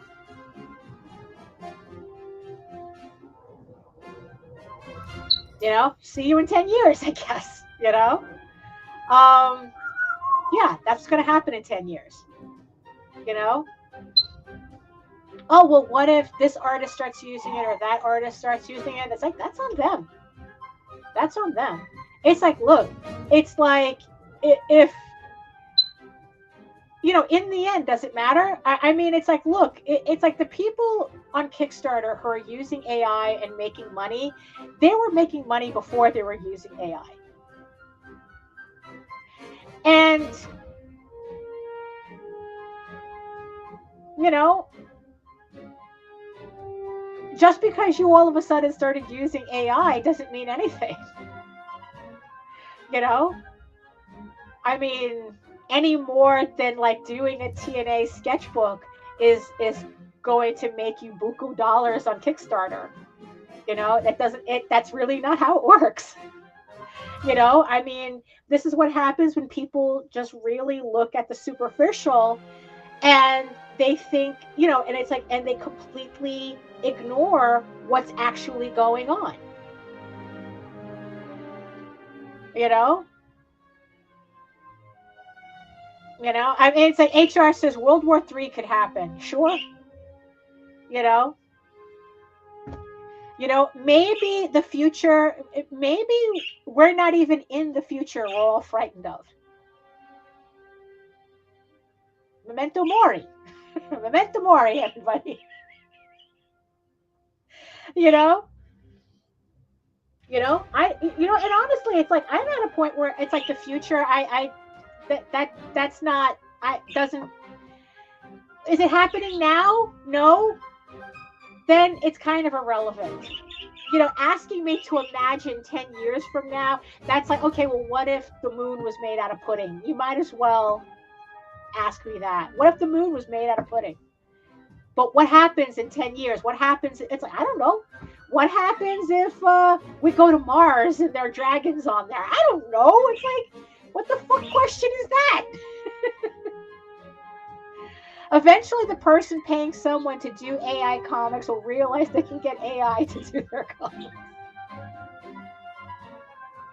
You know, I mean, it's like, I swear to God, the entire thing is like an Ouroboros. You know, it's a snake devouring its own tail. Like, I don't understand it. You know? And you know what? And maybe in the end, that's just where I should leave it, you know? That it's like, you know what? Fuck it. You know? Do whatever the fuck you want. But you better believe I'm going to judge you for it. But like I said, if you're convinced that my opinion doesn't matter, then neither should my judgment. But that's not the case either, is it?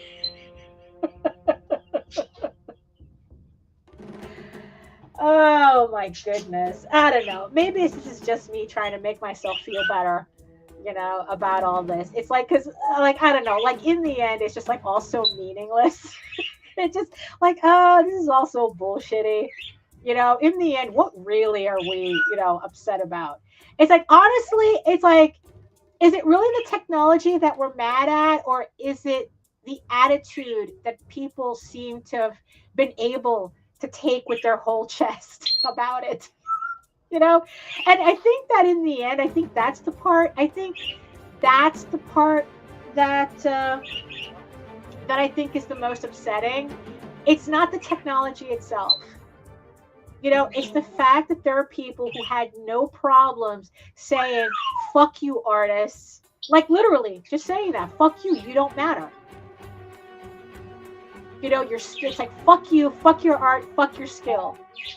You know, fuck your hard work. You know, I never wanted to pay you anyway.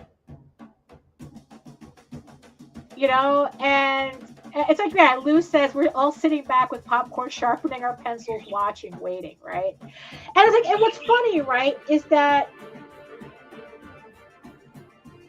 like, you know, sometimes part of the argument that they try to say is like, oh, well, AI is the same thing as using Photoshop or using a tablet, right? Oh, because maybe, you know, let's test that out. Let's say,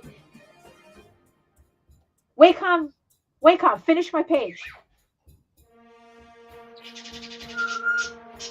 Well, that's weird. So nothing's happening. I thought it was the same thing. You know? So it's like, yeah, it's like, no, it's like Photoshop is not the same thing as using AI, because you actually need a fucking skill to use Photoshop. You know, in fact, Photoshop was never meant for what we comic book artists ended up using it for. Photoshop was for photos, editing photos. And it was our determination to be able to do comics in it, realizing what it could do, that we ended up using it for comics and digital comics and drawing on the computer. But we still had to do that. It wasn't Photoshop doing that. You know, me drawing on this tablet is not the same thing as someone using AI. I still have to draw this shit.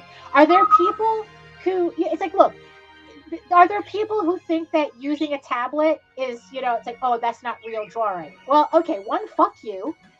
And two, it's like, it's like, look, I know how to draw in a sketchbook. I know how to work traditionally. So working in a tablet is just something else for me to do.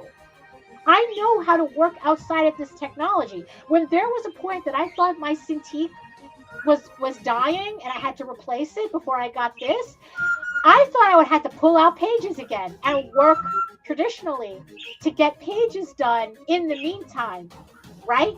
I mean, that's it. But there was nothing here that was going to do the work for me, so it's not the same thing. You know, I mean, but, you know, people love their false equivalencies, you know? They need their little gotchas. And it's like, you know what? And in the end, it's like, okay, you know, fine. Love it for that. Love you for it. You know, love that for you. Right? That's how it goes. Love that for you. You know, sure. 2 + 2 = 5. Great. Awesome. You know, because in the end, it's like, you know, that's what, I mean, in the end that I realized is that in the end, it had nothing to do with the tech itself, but the attitude it unleashed, the absolute open disrespect it unleashed, you know, and it's just like, yeah, it's a human problem. It's not the tech, it's the people. That's the problem. You know. So it's like, yeah. So I think that in the end, it's like, you know, I think after this, it's like, this should really be the last time I should be talking about this, because you know what? It's like, do whatever the fuck you want, but I will judge you for it.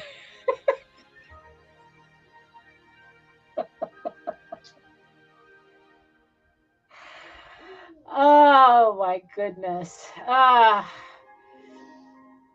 Hold on, where's my cursor? Let me just shut off this music. We're just about at the end of the second hour. You know, but you know, so this was me working on my little Wacom Move Ink tablet.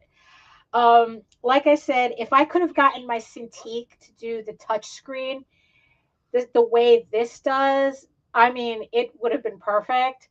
But there's, I guess, like an in-program glitch that no one's been able to figure out. Like, I would have to get the brand new one, the Cintiq. Well, if I wanted an actual touch screen, I would have to get the 24-inch. I see. Lou says, I'm having a hard time seeing AI where I didn't expect it to be. Well, yeah, they're shoehorning it in everywhere. You know, I mean, because they have to. Because it's like they need the average person to kind of like create this manufactured consent. But the thing is, though, is that the average person is just going to make meme trash on it. You know, what they really want is to kind of like, I guess what they're trying to do is trying to like corral artists into a situation where we feel forced to use it. But I think as long as, because remember, they benefit more from artists using it than the average person. You know, making minion memes, you know, on it. You know, it's like they need artists to use this shit. But they've burned up whatever goodwill they could have had making a tool for us that we would have been happy to have used and adapted, you know, but they made their choice. They made their choice. And I think that in the end, people have to make their choice too. Artists are either important or they're not important. You know, and if we're not important, then why are you so tight about how we're reacting to this? Why are you so tight? I thought we didn't matter. Apparently we do. But now it's a little too late for that, you know? Um, you know, so now it's like, well, like I said, I think I think in the end it has more to do with the attitudes that have come to the surface. You know, people saying whatever quiet part out loud. Um, that has bothered me more than the actual technology in the end. Um, you know, but in the end, it's like, um, it's actually really not my problem.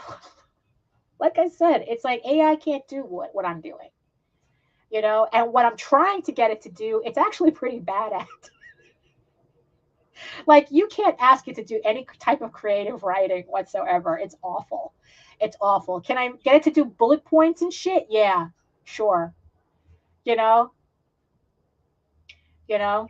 But yeah, Lou says that she's learning Procreate Dreams animations, so she can create like yes. I'm learning Procreate Dreams animation so I can create my own moving art. Yeah, that's the that's the animated stuff that I was showing before.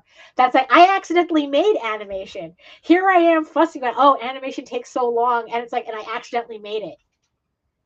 All it took was 10 frames, you know? So it's like why not continue that? You know, like I said, it's like, you know, at least I'm learning something. At least we're learning something by teaching ourselves to do this as opposed to just dumping it in a program. You know, like just dumping it in an AI generator and having to eat shit on what it spits out, you know.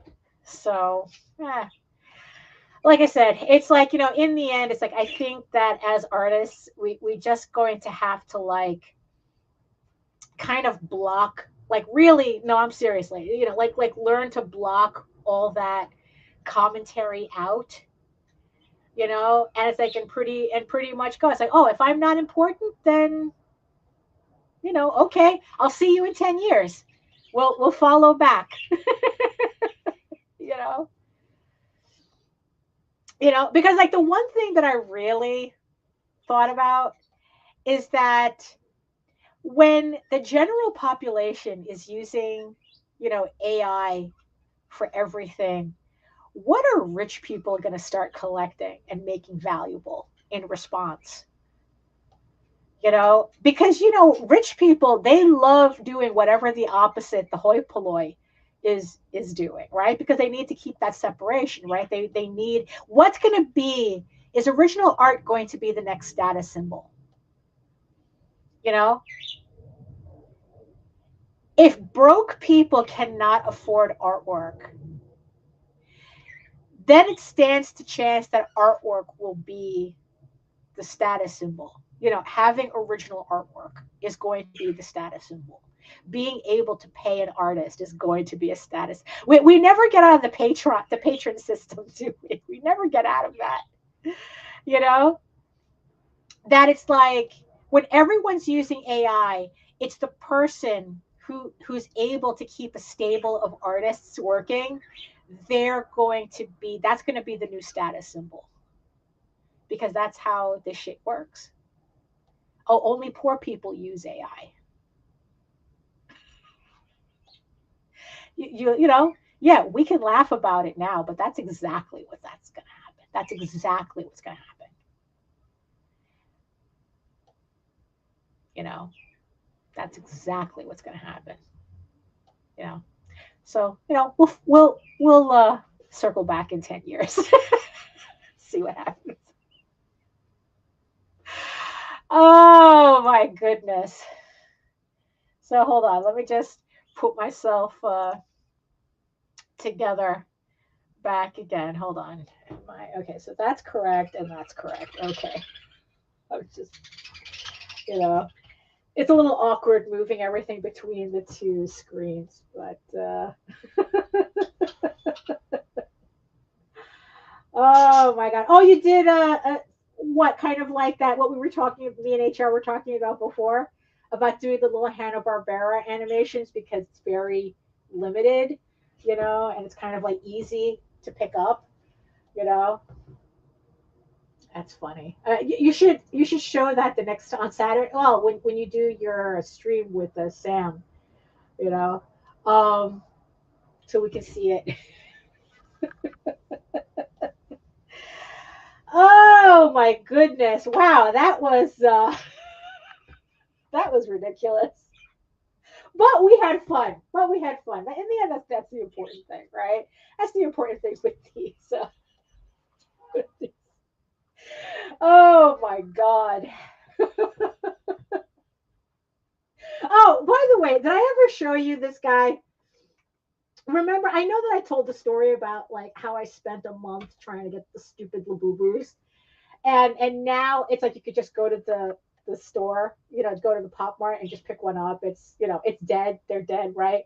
So I ended up, I had like some extras, right? So I decided to do. If you followed me on Facebook, you would have seen this already. But I actually customized a Labubu so that it's selling my comic. You want to buy a comic? You want to buy a comic? So it's like, so it has she has my little logo on the back, and she's wearing the branded T-shirt. And it's like, I made an itty bitty comic that she's offering to you. It's like, oh, you want to buy a comic? Because in the end, it's like, what else are you going to do with these things, right?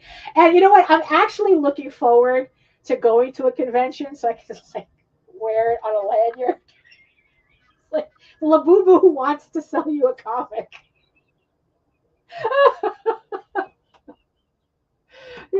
So I just thought it was. I don't remember if I showed that. I know I posted pictures of it. I just thought it was funny. Oh my goodness. So we're here at the top of the hour, a little past the top of the second hour. I think we had a lot of fun. Thank you so much, everybody, for joining me today and reminding me why I do this. I think I'm getting used to the earlier time. That's what it is. I think I'm getting used to it. Um, so so yeah, thank you so much, everybody, for joining me in the chat and keeping me company today. Even with the tablet, I still didn't manage to finish as much as I wanted, but that's how that goes, right? Um, and thank you so much to my beautiful eyeball people watching from regions beyond. I hope that you got work done, as much work done, more work than I did on my tablet. I hope you got more work done than I did. But at least you're playing me in the background, and I hope I at least entertained you during whatever it is that you were doing. Maybe winding down your work day before you're about to leave, in an hour or two from work. Um, so yeah. Let's see, where's my stuff? Here it is.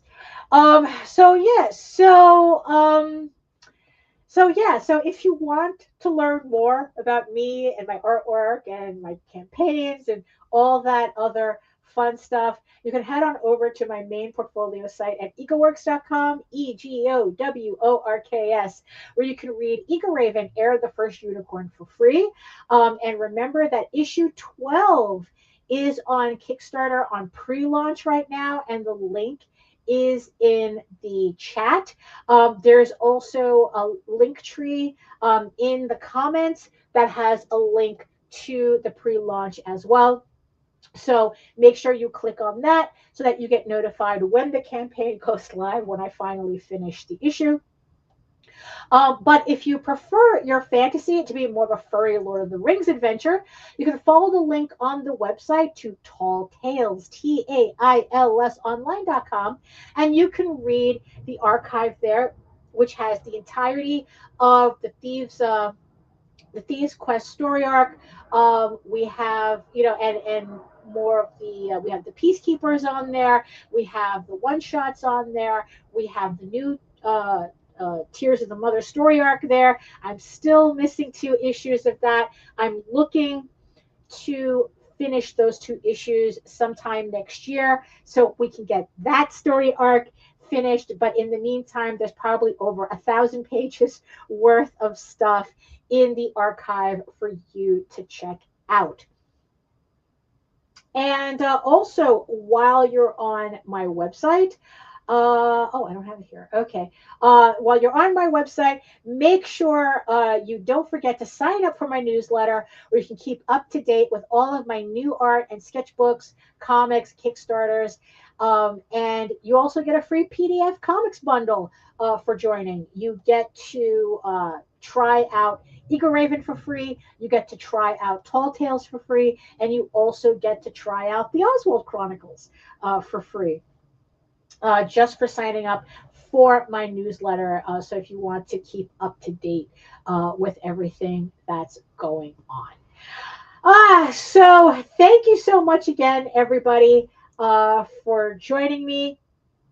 And yeah, so I never have a really good outro for this, but you know what? It's just the same. It's like, be better today than you were yesterday. Be better tomorrow than you were today. I mean, in the end, that's all we can ask ourselves for. So thank you so much again, and I'll see you next time. You are all weirdos. Ugh.